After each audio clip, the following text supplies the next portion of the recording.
Hi everyone, this is Team 23024, Cytology Slide Prep and Vial Storage System, sponsored by Roche Tissue Diagnostics. My name is Paige and I am the team lead for this project. Gilberto and I'm a procurement lead. My name is Ibrahim and I am the requirements engineer. My name is Jackson and I'm the design and analysis lead. My name is Colin and I'm the manufacturing lead. And I'm Andrew, the computer and software engineer. Our sponsor, Ventana Diagnostics, is a Roche division located in Oro Valley. They specialize in developing diagnostic machines such as automated slide staining machines. A cancer diagnosis can lead to a life-changing set of events. At Roche, they have advanced the efficiency of diagnostic tests for cancer and other diseases through liquid-based cytology. A tissue biopsy is needed for these tests, which travel from the clinic to the laboratory.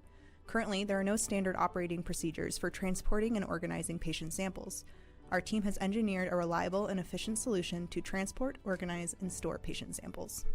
Tissue biopsies are stored in a vial and paired with one or multiple laboratory slides for a pathologist to examine. The slides are stained with a liquid cytology sample in an automated machine. However, there are no standard procedures for transporting and organizing these vials and slide pairs from storage to the automated machine, which can lead to labeling errors and spills. We aim to develop a low-weight, low-cost device that efficiently organizes these vial and slides and is capable of displaying ambient temperature and storage time. An ambient temperature display is essential for laboratories with inadequate refrigeration storage areas. The storage time display is critical as the samples are only viable for 6 months. Here's the poster we will be presenting during Senior Design Day. For our device system requirements, the team decided to come up with 4 different system requirement groups: durability, design feature, interface, and alert. For our durability requirements, our system meets the requirements of being compatible with methanol and ethanol, no usage of tools to operate, and provide a storage environment for slide safety and overall device stability. For our design feature requirements, our system meets the requirements of proper weight and size of less than 20 pounds and 8 cubic feet. Our system provides storage for vials in upright position, groups patient slides with the respective vials. Our device also meets the requirement of being compatible with Roche slides and vials. For the interface requirements, the system life duration is required to be 6 months and with 1 week of margin, allowing a week to see if alarms are triggered. For our alert requirements, our system meets the requirement of alerting the user if the storage temperature is outside of the 2 to 30 degrees Celsius range, and if the storage time is greater than the time limit. The team decided to use high-density polyethylene for the manufacturing of the tray due to its high chemical resistance against ethanol and methanol. The team also decided to use PETG for the fabrication of the 3D printed parts due to its chemical resistance against methanol and ethanol, as well as the ease to use on a 3D printer. Based on the CAD model for the design, we predicted that the design would weigh 8.9 pounds empty, 9.7 pounds when filled with slides and vials, and will take up a volume of 0.74 cubic feet. All of these are within our requirements. The team is proud to demonstrate the design process that led to our current design concept. On the left, we see our first concepts featuring a stacked tray, a toolbox, and a rotating design, each with its own unique features. The toolbox design in the middle had the maximum capacity out of all the designs with 18 vials and 54 slides. In hindsight, the design concept was much too cumbersome for the Cytotech, and as we moved into the preliminary design, we had improved, but our design was still too heavy and cumbersome for the Cytotech.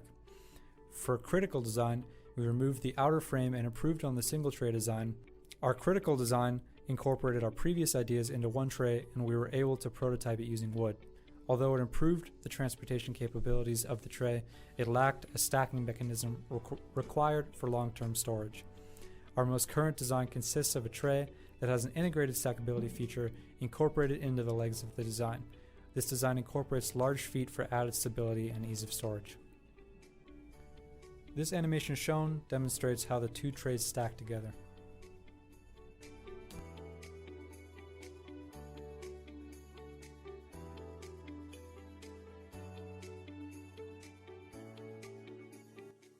The electronics box was designed to house all of the main electronics components and mitigate shock or liquid damage. The Arduino Nano and battery charging board screw into the floor of the box, and there is a slot for the batteries to sit in, which constrains them from sliding around.